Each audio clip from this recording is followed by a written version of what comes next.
ನಮಸ್ಕಾರ ಎಲ್ರಿಗೂ. ಇವತ್ತಿನ ನಮ್ಮ ವಿಡಿಯೋದ ರೆಸಿಪಿ ಪ್ರಾನ್ಸ್. ಅದು ಸಮುದ್ರ ಪ್ರಾನ್ಸು, ಒಂದು ಸೂಪರ್ ಗ್ರೇವಿ ನೋಡಿ. ಒಂದೊಂದು ಪ್ರಾನ್ಸ್ ಎಷ್ಟು ದೊಡ್ಡದಾಗಿದೆ ನೋಡಿ.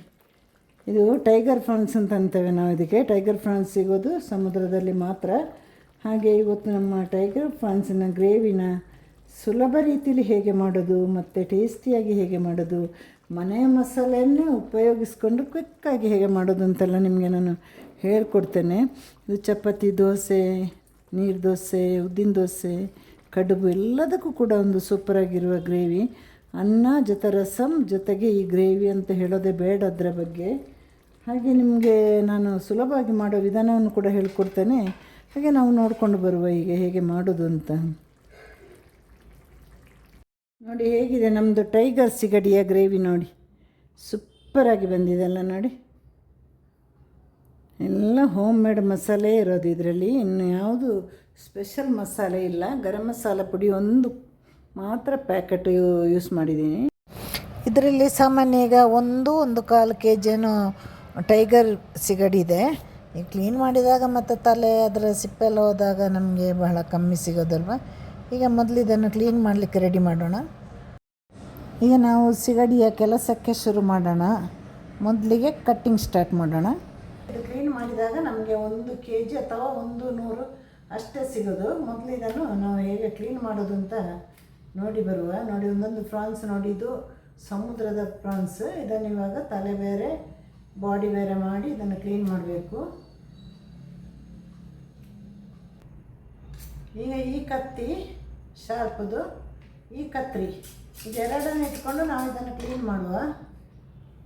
ಮೊದಲು ಇದನ್ನು ತಲೆಯನ್ನು ಸಪ್ರೇಟ್ ಮಾಡಿ, ಬಾಡಿ ಮತ್ತು ತಲೆ ಸಪ್ರೇಟ್ ಮಾಡುವ. ತಲೆಯಲ್ಲಿ ಕೂಡ ಒಂದಿನದ ನಮ್ಮ ಅಡುಗೆ ಆಗುತ್ತೆ.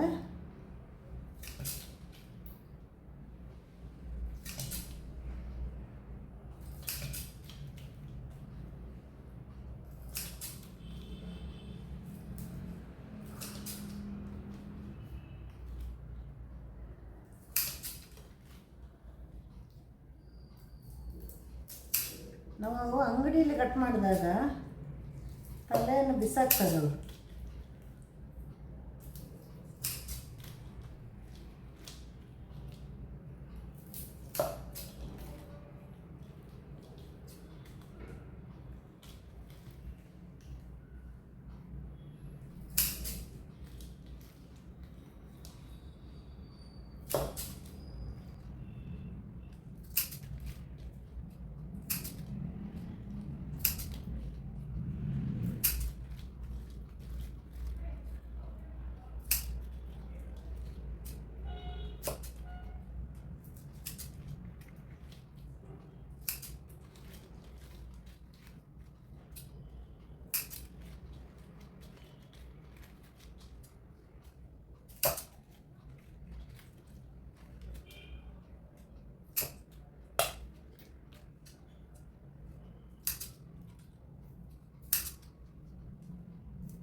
ಪ್ರಾನ್ಸ್ದು ತಲೆ ಮತ್ತು ಬಾಡಿ ಇವೆರಡನ್ನು ಕೂಡ ಸೆಪ್ರೇಟ್ ಮಾಡಿದ್ದಾಯಿತು ನೋಡಿ.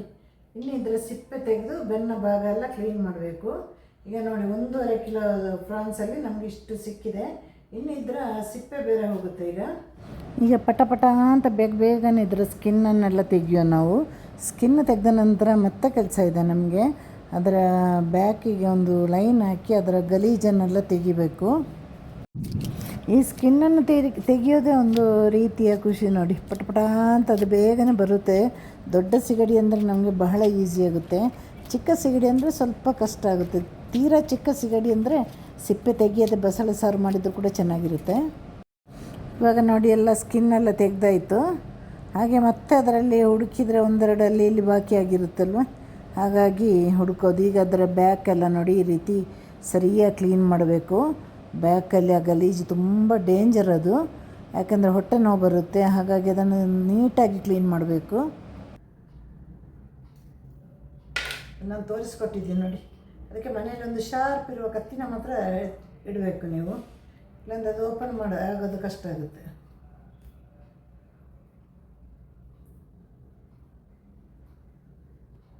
ಚಿಕ್ಕ ಸಿಗಡಿಯಲ್ಲಿ ಕೂಡ ಈ ಥರ ದಾರ ಇರುತ್ತೆ, ಸ್ವಲ್ಪ ದಾರ ಚಿಕ್ಕದಾಗಿರುತ್ತೆ, ದೊಡ್ಡ ಸಿಗಡಿಯಲ್ಲಿ ದೊಡ್ಡದಿರುತ್ತೆ. ಈಗ ಆಲ್ಮೋಸ್ಟ್ ಕ್ಲೀನ್ ಮಾಡಿದ್ದಾಯಿತು. ನಮ್ಮ ಈ ಬ್ಯಾಕ್ ಸೈಡಲ್ಲಿ ನಿಂತಿರುವ ಸಿಗಡಿಯ ಗಲೀಜೆಲ್ಲ ತೆಗೆದಿದ್ದಾಯಿತು. ಇನ್ನು ಪಟ ಅಂತ ನಾವು ಬೇಗನೆ ಅಡುಗೆ ಸ್ಟಾರ್ಟ್ ಮಾಡುವ, ಆಯಿತಾ? ಯಾಕಂದರೆ ಇದು ಇದ್ದರೆ ತುಂಬ ಕಷ್ಟ. ನೋಡಿ ಎಲ್ಲ ಕ್ಲೀನ್ ಮಾಡಿ ಆಯಿತು. ಇಷ್ಟು ಸಿಗಡಿ ಇತ್ತಲ್ವ ಸಿಕ್ಕಿರೋದು ನಮಗೆ ಎಷ್ಟು ನೋಡಿ. ಹಾಗೆ ಅದು ಸಿಗಡಿ ಹಾಗೆ ಎಲ್ಲವೂ ಹಾಗೆ ನೋಡಲಿಕ್ಕೆ ಜಾಸ್ತಿ ಇರುತ್ತೆ, ನಮಗೆ ಸಿಕ್ಕಿರೋದು ಮಾತ್ರ ನೋಡಿ ಇಷ್ಟು ಮೀನು. ಇವಾಗ ಇದರಲ್ಲಿ 1 kg ಇದೆ, ಕ್ಲೀನ್ ಮಾಡಿದೆ 1 kg ಮೀನಿದೆ. ಇದನ್ನು ಇವಾಗ ಒಂದು ಜರಡೆ ಪಾತ್ರೆಯಲ್ಲಿ ಅಥವಾ ಯಾವುದ್ರಲ್ಲಾದರೂ ಹಾಕಿ ಒಂದು 3 ಸಲ ತೊಳೆದು ಬರಬೇಕು. ಇನ್ನೇನು ತೊಳಿಲಿಕ್ಕೆ ಕಷ್ಟ ಇಲ್ಲ, ಈಗ ಚೆನ್ನಾಗಿ ಮುಳುಗಿಸಿ ಹೀಗೆ ಮಾಡಿದರೆ ಸಾಕು. ಈ ಥರ ಪಾತ್ರೆಗೆ ಹಾಕಿ ಚೆನ್ನಾಗಿ ಒಂದು 3 ಸಲ ತೊಳೆದ್ರೆ ಸಾಕು. ಈ ಥರ ಜರಡೆ ಪಾತ್ರೆಗೆ ಹಾಕಬೇಕು ನೋಡಿ. ಎಲ್ಲ ಮಿಕ್ಕಿದ್ದೆಲ್ಲ ನಾವು ಕ್ಲೀನ್ ಮಾಡಿದ್ದೀವಲ್ಲ, ಇದರ ನೀರೆಲ್ಲ ಇದರ ಅಡಿಯಲ್ಲಿ ಹೋಗ್ತಾ ಇರುತ್ತೆ. ಆಮೇಲೆ ನೀರಿಲ್ಲದಾಗೆ ಇಡಬೇಕು ನಾವು. ಗ್ರೇವಿ ಆಗಲಿ ಸುಕ್ಕಾಗಲಿ ಏನೇ ಮಾಡುವಾಗ ಸಿಗಡಿಯ ನೀರು ಇರಬಾರ್ದು. ನೋಡಿ ಸೂಪರಾಗಿ ಕ್ಲೀನ್ ಮಾಡಿದ್ದಾಯಿತು. ಎಷ್ಟು ಸಿಕ್ತು ನೋಡಿ, ಎಷ್ಟು ಕಡಿಮೆ ಸಿಕ್ತಲ್ಲ. 1 ಕಿಲೋ ಇದೆ ಇದರಲ್ಲಿ. 1 ಕಿಲೋದ ಲೆಕ್ಕ ನಾವು ಮಸಾಲೆ ಹಾಕುವ.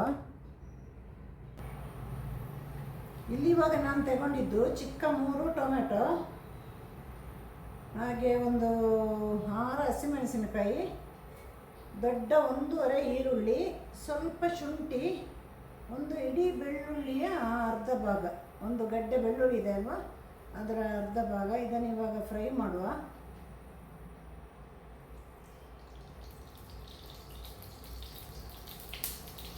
ಮೊದಲು ಬೆಳ್ಳುಳ್ಳಿ ಶುಂಠಿ ಹಾಕ್ತಾ ಇದ್ದೇನೆ.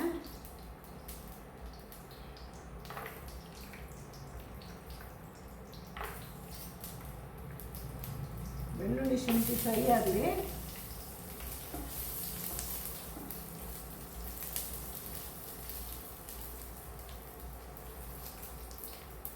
ನೆಕ್ಸ್ಟ್ ಈರುಳ್ಳಿನ ಹಾಕುವ.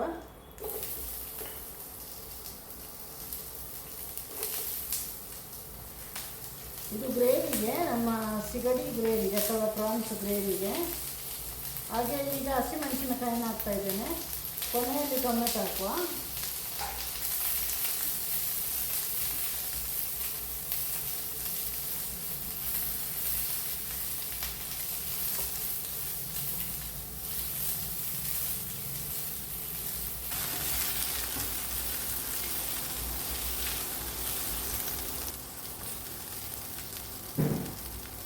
ಈಗ ಟೊಮೆಟೊ ಸೇರಿಸಬೇಕು, ಅದು ಫ್ರೈ ಆಗ್ತಾ ಬರುವಾಗ.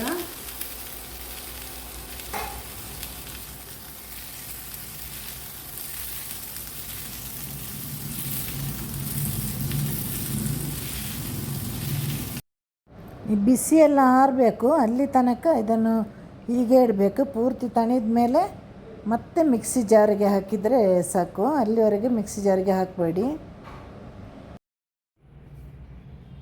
ಇಲ್ಲಿ ನಾವು ಸಿಗಡಿಗೆ 1 ಸ್ಪೂನ್ ಲೆಮನ್ ಜ್ಯೂಸ್ ಅಥವಾ 1 ಸ್ಪೂನ್ ವಿನೆಗರ್ ಹಾಕಬೇಕು. ಯಾವುದಾದ್ರೂ ಒಂದು ಹಾಕಬೇಕು. ವಿನೆಗರ್ ಹಾಕಿದರೆ ಲೆಮನ್ ಜ್ಯೂಸ್ ಹಾಕಬಾರ್ದು, ಲೆಮನ್ ಜ್ಯೂಸ್ ಹಾಕಿದರೆ ವಿನೆಗರ್ ಹಾಕಬಾರ್ದು. Best lemon juice. ಈಗ ಒಂದು ಅರ್ಧ ಸ್ಪೂನಷ್ಟು ಅರಿಶಿನ ಪುಡಿ ಹಾಕುವ. ಹಾಗೆ ಒಂದು ಅರ್ಧ ಸ್ಪೂನಷ್ಟೇ ಉಪ್ಪನ್ನ ಹಾಕುವ. ಮತ್ತು ಉಪ್ಪು ಹಾಕಲಿಕ್ಕಿದೆ. ಇದನ್ನು ಮಿಕ್ಸ್ ಮಾಡಿ ಒಂದು 1 ರಿಂದ 2 ಗಂಟೆವರೆಗೆ ಫ್ರಿಜ್ಜಲ್ಲಿ ಇಡಬೇಕು, ಫ್ರೀಝರ್ ಒಳಗಡೆ. ಸ್ವಲ್ಪ ಸ್ಮೂತ್ ಬರುತ್ತೆ.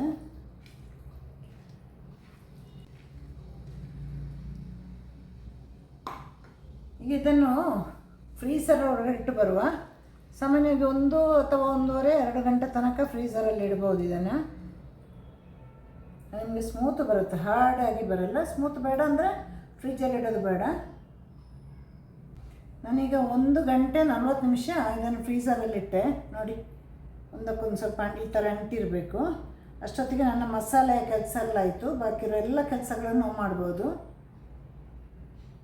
ಫ್ರೈ ಮಾಡಿರೋ ಟೊಮೆಟೊ, ಈರುಳ್ಳಿ ಎಲ್ಲವನ್ನು ನೀರು ಹಾಕದೆ ಪೇಸ್ಟ್ ಮಾಡಿಕೊಂಡು ಬರಬೇಕು. ನೀರು ಸೇರಿಸುವಾಗಿಲ್ಲ.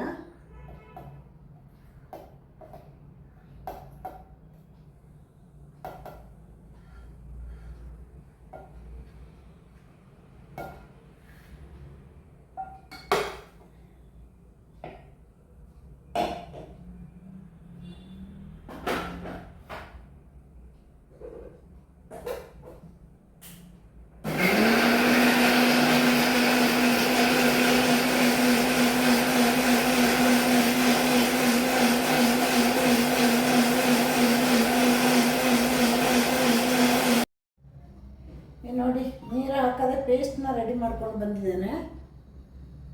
ಈಗ ನಮ್ಮ ಸಿಗಡಿದು ಕ್ಲೀನ್ ಮಾಡಿ ಆಯಿತು, ಪೇಸ್ಟ್ ಮಾಡಿ ಆಯಿತು. ಇನ್ನು ಅಡುಗೆ ಸ್ಟಾರ್ಟ್ ಮಾಡುವ. ಇಲ್ಲಿ ನಾವು ಒಂದು 5-10 ನಿಮಿಷ ಸಿಗಡಿನ ಫ್ರೈ ಮಾಡಿದರೆ ಸಾಕಾಗುತ್ತೆ. ಹೇಗೆ ಫ್ರೈ ಮಾಡಬೇಕಂದ್ರೆ, ಈಗ ಸಿಗಡಿ ಸ್ವಲ್ಪ ಬಿಸಿ ಆದ ತಕ್ಷಣ ರೌಂಡ್ ಆಗುತ್ತಲ್ವ, ಅಷ್ಟೇ ಫ್ರೈ ಮಾಡಿದರೆ ಸಾಕು. ಬಾಕಿ ಎಲ್ಲ ನಮ್ಮ ಮಸಾಲೆಯಲ್ಲಿ ಅದರ ನೀರು ಬಿಟ್ಟರೆ ಸಿಗಡಿ ಟೇಸ್ಟಿಯಾಗಿರೋದು. ತುಂಬ ಬೇಯಿಸ್ಲಿಕ್ಕೆ ಹೋಗಬೇಡಿ, ಸ್ವಲ್ಪ ಬೇಯಿಸಿ ಸಾಕು.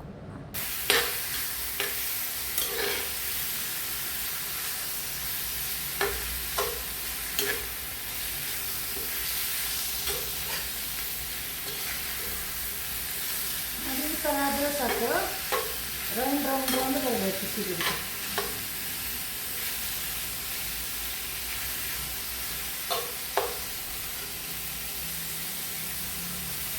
ಈ ಥರ ಇಷ್ಟು ಸುಮ್ಮನೆ ಜಸ್ಟ್ ಫ್ರೈ ಆದರೆ ಸಾಕು.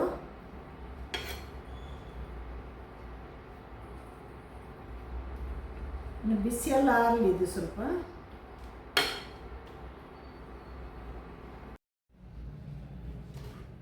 ಇನ್ನು ಈ ಪಾತ್ರೆಗೆ ಹಾಕಿಡುವ ಇದನ್ನು. ಇದರ ನೀರೆಲ್ಲ ಇದ್ದರೆ ಇದಕ್ಕೆ ಹಾಕಲೇಬೇಕು, ಯಾಕಂದರೆ ಸಿಗಡಿ ನೀರನ್ನು ಚೆಲ್ಲಿದರೆ ನಂತರ ನಮಗೆ ಟೇಸ್ಟ್ ಕೂಡ ಹೋಗುತ್ತೆ. ಚೂರು ನೀರು ಬಿಟ್ಟಿದೆ ಇದು, ಅದನ್ನು ಇದಕ್ಕೆ ಹಾಕುವ ಈಗ.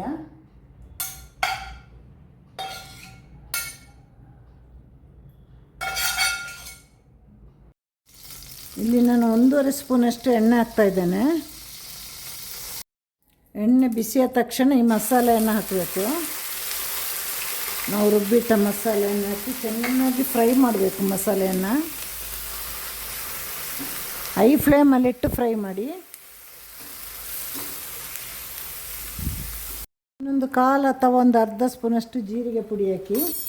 ಕಾಲು ಮತ್ತು ಅರ್ಧದ ಒಳಗಡೆ ಇದ್ದರೆ ಸಾಕು, ಜಾಸ್ತಿ ಹಾಕಲಿಕ್ಕೆ ಹೋಗಬೇಡಿ. ಇದನ್ನು ಇವಾಗೆಲ್ಲ ಫ್ರೈ ಮಾಡಬೇಕು ಚೆನ್ನಾಗಿ. ಈಗ 1/4 ಸ್ಪೂನಷ್ಟು ಗರಂ ಮಸಾಲೆ ಹಾಕಿ. ಅಂದರೆ ಹಸಿ ವಾಸನೆ ಹೋಗೋ ತನಕ ಹೀಗೆ ಫ್ರೈ ಮಾಡ್ತಾ ಹೋಗಿ. ನಾವೀಗ ಸಿಗಡಿಗೆ ಉಪ್ಪು ಹಾಕಿದ್ದೀವಲ್ವ, ಗೊತ್ತಲ್ವ. ಇಲ್ಲಿ ನೀವು ಅರ್ಧ ಮತ್ತು ಕಾಲರ ಒಳಗಡೆ ಉಪ್ಪು ಹಾಕಿ, ಮತ್ತು ಬೇಕಂದರೆ ನಾವು ಸೇರಿಸುವ. ಯಾಕಂದರೆ ಈ ಸಿಗಡಿಯಲ್ಲಿ ಕೂಡ ಉಪ್ಪಿನ ಅಂಶ ಇದೆ ಅಲ್ವ, ಉಪ್ಪು ಮತ್ತು ಸಿಹಿ ಅಂಶ ಇದೆ. ಸಿಗಡಿ ಮತ್ತು ಈ ಕ್ರ್ಯಾಬು, ನಂತರ ಮರುವಾಯಿ ಅಂತ ಹೇಳ್ತೇವಲ್ವ, ಶೆಲ್, ಅದರಲ್ಲಿ ಸಿಹಿ ಮತ್ತು ಉಪ್ಪು ಎರಡು ಸಣ್ಣ ಅಂಶ ಆದ್ರೂ ಅದಕ್ಕೆ ಉಪ್ಪು ಹಾಕುವಾಗೆಲ್ಲ ಬಹಳ ನೋಡಿ ಹಾಕಬೇಕು. ಮಸಾಲೆ ಫ್ರೈ ಆಗಲಿ ಚೆನ್ನಾಗಿ. ಈಗ ನೀವು 1.5-2 ಸ್ಪೂನಷ್ಟು ರೆಡ್ ಕಾಶ್ಮೀರ್ ಚಿಲ್ಲಿ ಪೌಡರು ಹಾಕ್ಬೋದು. ಹಾಗೆ ಮನೆಯಲ್ಲಿ ನೀವು ಕಾಶ್ಮೀರ್ ಚಿಲ್ಲಿದು ಪೇಸ್ಟ್ ಮಾಡಿದಿದ್ರೆ ಅದನ್ನು ಕೂಡ ಹಾಕ್ಬೋದು. ಈಗ ನಾನು ಮನೆಯಲ್ಲಿ ಮಾಡಿದ ಪೇಸ್ಟನ್ನು 2 ಸ್ಪೂನಷ್ಟು ಹಾಕ್ತಾಯಿದ್ದೇನೆ. ಇದರಲ್ಲಿ ಚೂರು ಗುಂಟೂರು ಇದೆ, ಆಮೇಲೆ ಕಾಶ್ಮೀರ್ ಚಿಲ್ಲಿದು ಜಾಸ್ತಿ ಇದೆ. ಹಾಗೆ ಈಗ ಮನೆಯಲ್ಲಿ ಮಾಡಿರೋ ಪೇಸ್ಟನ್ನ ನಾನು ಹಾಕಿದೆ. ನಾವು ಸ್ವಲ್ಪ ಹೊರಗಡೆ ಪುಡಿ ಬಳಸೋದು ಬಹಳ ರೇರ್ ಅಂತ ಸಂದರ್ಭ ಬರಬೇಕು. ನೀವು ಕಾಶ್ಮೀರ್ ಚಿಲ್ಲಿ ಪೌಡರ್ ತಗೊಳ್ಬೇಕಂದ್ರೆ ರೆಡ್ ಕಲರ್ದು. ಈಗ ಚೆನ್ನಾಗಿ ಫ್ರೈ ಮಾಡುವ, ಇದರ ಹಸಿ ವಾಸನೆ ಹೋಗೋ ತನಕ ಫ್ರೈ ಮಾಡುವ ನಾವು. ಈಗ ನೋಡಬೇಕು ನೀವು ಇದಕ್ಕೆ ಉಪ್ಪು, ಖಾರ, ಹುಳಿ ಎಲ್ಲ ಸರಿ ಇದೆಯಾ ಅಂತ. ಸಿಗಡಿ ಹಾಕಿದ ಮೇಲೆ ನೋಡಬೇಡಿ. ಇಲ್ಲ ಒಂಚೂರು ಉಪ್ಪು ಕಮ್ಮಿ ಅಂತ ಅನಿಸ್ತು ನನಗೆ, ಒಂದು ಚಿಟಿಕೆ ಹಾಕೋಣ ಅಲ್ವಾ. ಇದರ ಮಸಾಲೆಗೆ ಒಳ್ಳೆ ಸ್ಮೆಲ್ ಇದೆ. ಇದಕ್ಕೆ ಅಗತ್ಯ ಬಂದರೆ ಕೊನೆಯಲ್ಲಿ ಒಂದು ಸಣ್ಣ ಗ್ಲಾಸಲ್ಲಿ 1/4 ಗ್ಲಾಸ್ ನೀರನ್ನು ಸೇರಿಸ್ಬೋದು. ಅಗತ್ಯ ಬಂದರೆ ಮಾತ್ರ, ಸುಮ್ಮನೆ ಸೇರಿಸಲಿಕ್ಕೆ ಹೋಗಬೇಡಿ. ಈಗ ನೋಡಿ ನಾನು ಸಿಗಡಿಯನ್ನು ಹಾಕ್ತಾಯಿದ್ದೇನೆ. ಸಿಗಡಿ ಅರ್ಧ ಬೆಂದಿದ್ದಲ್ವ, ಅರ್ಧನೂ ಬೆಂದಿಲ್ಲ, ಒಂದು 10 ನಿಮಿಷ ಅಷ್ಟೇ ಬೆಂದಿದ್ದು. ಹಾಗಾಗಿ ಒಂದೊಂದು ಸಿಗಡಿನ ಹಾಕುವ. ಈಗ ಸಿಮ್ಮಲ್ಲಿಡುವ ಇದನ್ನು. ಈಗ ಎಲ್ಲ ಸಿಗಡಿಗೂ ಮಸಾಲೆ ಮಿಕ್ಸ್ ಆಗುವ ಹಾಗೆ ಇದನ್ನು ಹಾಕ್ತಾ ಹೋಗಿ, ಇಲ್ಲಾಂದರೆ ಅದರ ಮೇಲೆ ಸ್ವಲ್ಪ ಮಸಾಲೆಯನ್ನು ಹಾಕ್ತಾ ಬನ್ನಿ. ಯಾಕಂದರೆ ಈಗ ಮಸಾಲೆಯಲ್ಲೇ ಮೀಡಿಯಮ್ ಫ್ಲೇಮಲ್ಲಿ ಬೇಯ್ತಾ ಹೋಗಬೇಕು. ಅದರಲ್ಲಿ ಸ್ವಲ್ಪ ಸಿಗಡಿ ಕೂಡ ನೀರು ಬಿಡುತ್ತೆ. ಮಧ್ಯೆ ಮಧ್ಯೆ ಬಂದು ನೋಡಬೇಕು. ಒಂದು 15ರಿಂದ 20 ನಿಮಿಷ ಬೆಂದರೆ ಸಾಕಾಗುತ್ತೆ. ಸಿಗಡಿಗೆ ಅಷ್ಟೇ ಟೈಮ್ ಬೇಕಾಗಿರೋದು. ಈ ನೀರು ಹಾಕೋದು ನಾವು ಸಿಗಡಿ ಬೇಯಲಿಕ್ಕೋಸ್ಕರ. ಯಾಕಂದರೆ ಇದು ನೀರಾಗಬಾರ್ದು, ಸಾರು ಗ್ರೇವಿ ಥರನೇ ಇರಬೇಕು. ಈಗ ಸಿಗಡಿನ ನಾವು ಬೇಯಿಸಿಲ್ಲಲ್ವ, ಬರೀ ಸುಮ್ಮನೆ 10 ನಿಮಿಷ ಫ್ರೈ ಮಾಡಿದಷ್ಟೇ ಎಣ್ಣೆಯಲ್ಲಿ. ಇದೀಗ ಬೇಯಬೇಕು. ಸ್ವಲ್ಪ ದೊಡ್ಡ ಸಿಗಡಿ ಆಗಿದ್ದಕ್ಕೆ ನಾನಿಲ್ಲಿ 1/4 ಲೋಟ ನೀರು ಹಾಕಿ, ನಿಮಗೆ ಅಗತ್ಯ ಬಂದರೆ ಚಿಕ್ಕ ಚಿಕ್ಕ ಸಿಗಡಿಗೆ ನೀರು ಹಾಕುವಂಥ ಅಗತ್ಯನೇ ಇಲ್ಲ. ಹಾಗೆ ಇದು ಬೇಯಲಲ್ಲೇ.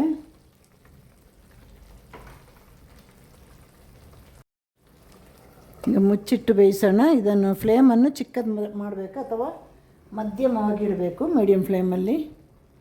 ಹಾಗೆ ಇದು ಬೇಯ್ತಾ ಇರಲಿ ಒಂದು 10 ನಿಮಿಷ. ಈಗ ನಮ್ಮ ಸಿಗಡಿ ಗ್ರೇವಿ ರೆಡಿಯಾಗಿದೆ. ಕೊನೆಯಲ್ಲಿ ನಾವು ಸ್ವಲ್ಪ 1-2 ಚಿಟಿಕೆ, ಜಾಸ್ತಿ ಹಾಕಬೇಡಿ, 1-2 ಚಿಟಿಕೆ ಗರಂ ಮಸಾಲೆನಿಗೆ ಉದುರಿಸುವ ಹಾಗೆ. ಈಗ ಆಫ್ ಮಾಡೋ ಟೈಮ್ ಕೂಡ ಆಯಿತು ಸ್ಟವ್. ಈಗ ಕೊತ್ತಂಬರಿ ಸೊಪ್ಪು ಹಾಕಿ ಚೂರು ಅಲಂಕಾರ ಮಾಡುವ. ಇದನ್ನು ನಮ್ಮ ಗ್ರೇವಿ ರೆಡಿ ಆಯಿತು.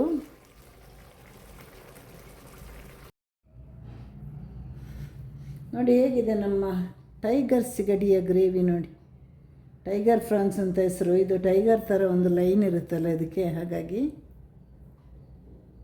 ಎಲ್ಲರೂ ಮಾಡಿ ಆಯಿತಾ, ಮಾಡಿ ತಿಂದು ನನಗೆ ಕಮೆಂಟ್ ಹೊಡೀರಿ. ಹಾಗೆಯೇ ಲೈಕ್ ಮಾಡಿ, ಕಮೆಂಟ್ ಮಾಡಿ, ಶೇರ್ ಮಾಡಿ, ಸಬ್ಸ್ಕ್ರೈಬ್ ಕೂಡ ಮಾಡಿ, ಸಪೋರ್ಟ್ ಮಾಡಿ ಪ್ಲೀಸ್. ನಾನು ಎಷ್ಟೆಷ್ಟು ಒಳ್ಳೆ ಅಡುಗೆ ಮಾಡಿ ನಿಮಗೆ ತಂದು ತೋರಿಸ್ತೀನಲ್ವ, ಆದರೆ ನಿಮ್ಮ ಯಾರದ್ದೇ ಸಪೋರ್ಟ್ ಇಲ್ಲ. ಸಪೋರ್ಟ್ ಮಾಡಿ, ಎಲ್ರಿಗೂ ನನ್ನ ವೀಡಿಯೋನ ಶೇರ್ ಮಾಡಿ, ಇದೇ ರೀತಿ ಅಡುಗೆ ಮಾಡಲಿಕ್ಕೆ ಟ್ರೈ ಮಾಡಿ. ಎಲ್ರಿಗೂ ta-ta bye bye, see you, take care.